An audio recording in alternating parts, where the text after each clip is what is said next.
Hello again and welcome to Letter from England, broadcasting for AC Press and the Spanish Evangelical Alliance. An evangelical businessman has become the first Spaniard to receive an expulsion order from Morocco. Francisco Patón Millán, a 60-year-old manager of a small electrical company, was ordered to leave the country by the Moroccan authorities. Patón was born in Morocco and has lived in Rabat for many years. He's evangelical and is being expelled, it would seem, for being a Christian. He received a written order saying that he should leave the country, but he went to a lawyer and obtained a time extension delaying the expulsion. The order does not specify the reasons, as in the majority of cases involving evangelicals in Morocco that have been happening since the beginning of March. Most of the expelled Christians aren't told the reasons for this measure, and if they do receive an explanation, it is only a verbal one. Legally, they ought to be judged for these offences, but Rabat ignores its own laws to avoid scandals. The Spanish businessman is known for his willingness to cooperate with companies and non-governmental organisations that want to establish themselves in Morocco. He speaks Arabic and French, apart from English and Spanish, and he has knowledge of Moroccan laws and administrative bureaucracy. Now, Morocco boasts of being one of the most tolerant Muslim countries.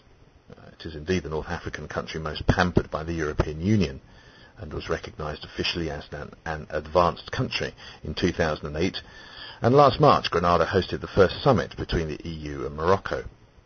It was then when the repression started. The measure has caused great surprise because a repression of this extent against a religious group hasn't taken place since 1956, the year of Moroccan independence. Up to now, people who have been expelled were mostly North Americans or Latin Americans, and a few Europeans. But Patón is the first Spaniard.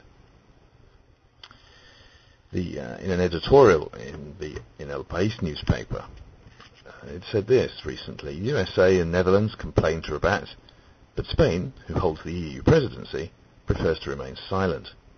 It's time for the 27 to warn Morocco that the privileged treatment that they receive must lead to advances in human rights. It is also time for Muslim communities in Spain, most of them with Moroccan origins, to ask the government of their country to respect other confessions as they are respected in the country they emigrated to.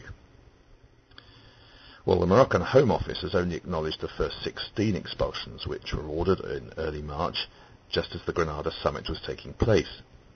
They were aid workers in charge of an orphanage in Ain Lou in the Atlas Mountains. They were accused of proselytism and of violating the Muslim faith, crimes which form part of the criminal code there.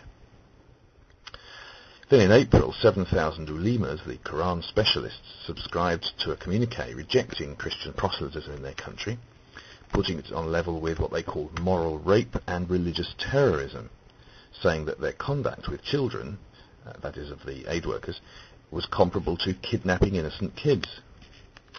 The communique concluded by saying these firm decisions, in other words the expulsions, reassure us of the religious future of this nation, protected by divine providence and watched over by His Majesty Mohammed VI, commander of the believers, defender of the faith. The statement was issued by the highest authority of Quran specialists, the Superior Council of Ulemas, whose head is the king himself. Well, when the wave of expulsions was unleashed last March, the archbishoprics of Rabat and Tangiers, the papal nuncio at Rabat, and the official representative of evangelical churches in Morocco demanded an explanation, but the authorities haven't yet replied. Some converted Moroccans have also suffered police harassment. It's another indication of the double standards that go on between the Muslim world, where Christians and other religious minorities are constantly harassed and discriminated against, or worse, whilst in the West, the Muslim minorities are constantly campaigning for more rights and being given ever greater freedom. Tolerance is, of course, one of the great part of the great heritage of Christian countries, and we would long for that to remain so. Yet there must be a quid pro quo and an insistence that human rights are also shown to Christian minorities in Islamic countries. Thank you for listening to Letter from England, broadcasting each week at AC Press. Goodbye.